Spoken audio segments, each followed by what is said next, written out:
Hello guys, how we doing? Welcome back to the Three Hammers. It's Luke here. You've all seen the title of the video, and I assume you would probably have all read the article on Football London yesterday that David Moyes is not confident that we will sign a striker before the end of the transfer window. Just the news that we all want to hear. I'm smiling, or otherwise I will start crying. It's so frustrating. So Moyes, the article basically goes into detail. Moyes says that, you know, it's not that we didn't have strikers identified, which is probably Tammy Abrahams, etc., etc. It's just they've become unavailable and they're hard to get.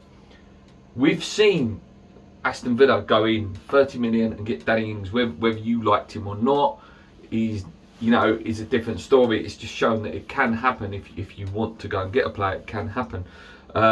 We've seen Adam Armstrong join Southampton in a very quick deal. We cannot, but we probably will, leave this transfer window without signing a striker. It is just asking for disaster. It really, really is.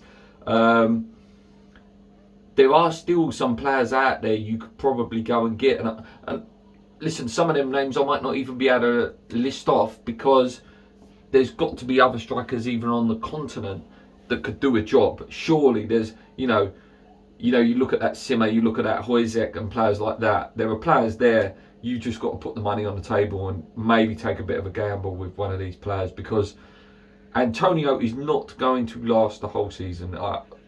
Every channel says that. Every fan says that. Every Twitter page, every Facebook page. We cannot do that. We're going to be so light. And then, do you trust someone like Bowen up front? Yes, he's a decent little player. He's tricky. But, against these big, solid defenders, he ain't going to have a sniff. You can't play him as a one up front. He's too little to play one up top. As a two, maybe. And then, obviously, we haven't got Jesse Lingard at the moment. Whether that happens or not, who knows? And then you haven't even got that option to play like him as a false nine at the moment. Who are you going to play? Benrahma as a false nine? Would you want Yarmolenko to play up front? It's just asking for a disaster. It really, really is. We got what is it now? I'm just looking at my calendar there. 2.5 weeks now. 2 weeks, 2 days to get something sorted. On that as well, moving on slightly. Obviously, Alves has joined Sunderland on loan. Bonner is currently touch and go with injuries. He gets through about 7-8 games and then he packs up for a couple of games or a month or so. Balbuena's already gone, and you got Diop and Dawson. Then what? Then you're looking at the young boys, Baptiste and Alessi. There's nothing there. There's no depth in the team. And then you'd have potentially like Cresswell filling in, or Soufal, and then people argue, oh yeah, Rice can fill in at centre back, but then you lose that athleticism in the midfield that he's so good at. Oh, I don't know, guys. I don't know. I'm trying to be so positive. God knows what I'm going to say in the Keep Believing video this week. The only thing I can think with Alves is that a centre back is close to coming. But at the moment, it doesn't sound like it's going to be Milenkovic. The rumours are that he's in talks with Spurs now. Sort of more or less sort of confirmed that as well, ex-West Ham employee. And, the press started picking up on that. If he went to Spurs, that would be a real kick in the teeth. It really, really will. To have been so close for 2 weeks, edging closer to it not happening. I just watched Gonzo's video in terms of if it's true about the agent's fee being anywhere from 5 to 7 million. Yeah, that is a hell of a lot of money. But listen, I sort of understand when people say you can't give in to agents all the time, and if it eats 7 million is quite a lot if it depending on how big our transfer budget is. But we need someone. We need someone. We do. We need a body now. We need a defender. We need a striker, we need a midfielder.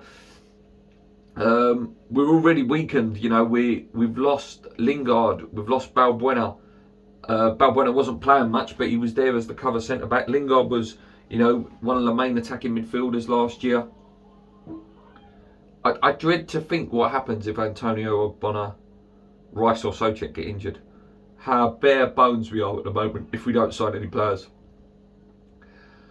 I do think business will happen. I do think on the transfer window that we will sign someone. I can't see us not signing anyone. I really can't. As much as I wouldn't put it past GSB, I think Moyes is playing a risky game in terms of waiting and hoping that the price goes down. Moyes and Sullivan are both playing a risky game because at the end of the day, with someone like Jesse, if you say Jesse's price goes down a little bit on the last day, and maybe you get him from 18 million, for example, teams like Leicester are going to be sniffing around him. I wouldn't even be surprised if someone like Arsenal, you know, how bad they were last night, would be looking at someone like Jesse Lingard to come in. And that's where we could miss out on players, and then you end up with nobody. And that's where it becomes even more frustrating.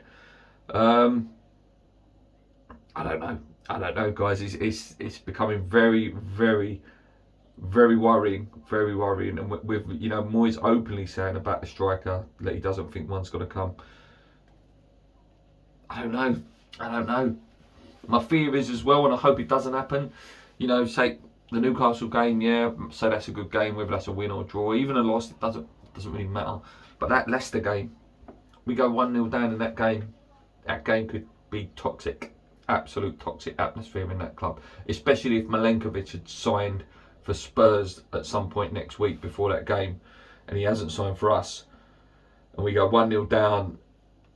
That stadium is going to be absolutely toxic again. Maybe not as bad as the Burnley game, but there's a lot of vented frustration there. And with all this takeover talk, whether you're with Pi or not, you know what I mean? I'm particularly not with the Pi thing. I don't really like what they're coming out with. There are going to be a section of the fan base that obviously are not as read or not as, you know, engaged with it as a YouTube channel is or a Twitter follower is, for example, that will just be seeing, oh, there's a takeover on the table. We want GSB out because we're that passionate about it, and then it just turns toxic, absolute toxic. I want GSB out. I do want them out. And I'm very worried about the toxicness that could potentially come towards in that stadium, which we don't want, again, because then the media will spin it. What do West Ham want? They've just got in Europe. They've had their best season in 20 years. What do they want? What do they want? And then it's all spin. All that media spin will be towards the fans when it's not our fault.